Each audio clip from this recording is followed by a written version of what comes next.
Ask them if it's okay that 500,000 people came into the United States last year that were known gotaways, or that 700,000 people were released into the United States last year. Ask them if that's okay. I want to thank Leader McCarthy for holding this press conference on such an important issue. John, for your leadership on border security issues.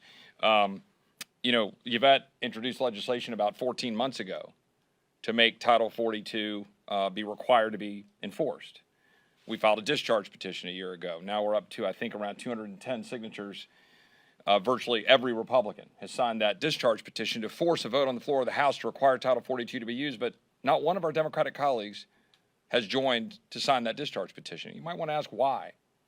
That's one of the things I don't want to ask our friends in the media, to ask our Democratic colleagues why. Ask them if it's okay that 500,000 people came into the United States last year that were known gotaways, or that 700,000 people were released into the United States last year. Ask them if that's okay. Ask them if it's okay that right now in Texas on Interstate 10 or I-35, which runs up along the district I represent, or 281, which comes up out of San Antonio, or I-10 heading into Houston, ask them if it's okay that there's a little girl right now that's going to be taken and put in a stash house in Houston, Texas, because the cartels are moving her for profit to put her into the sex trafficking trade. Ask them if they're okay with that.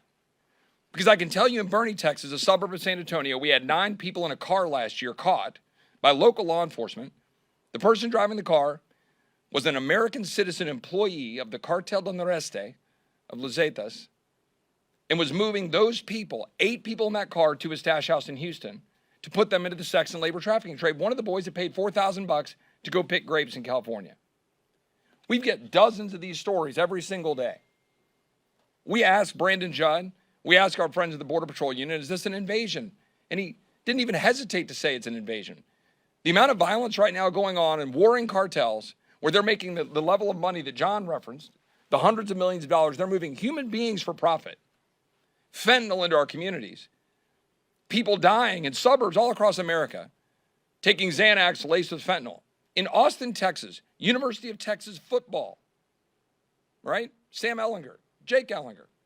Jake Ehlinger died taking Xanax laced with fentanyl. This is happening in our communities across the 100,000 people across the country last year died from from fentanyl and opioid overdoses. In the 80s, we were upset about 10,000 dying from cocaine overdoses. Think about that. That's the result of these open borders. Ask Democrats if they're okay with all of that. That's the question I hope you'll ask them, and I'll turn it over to my friend.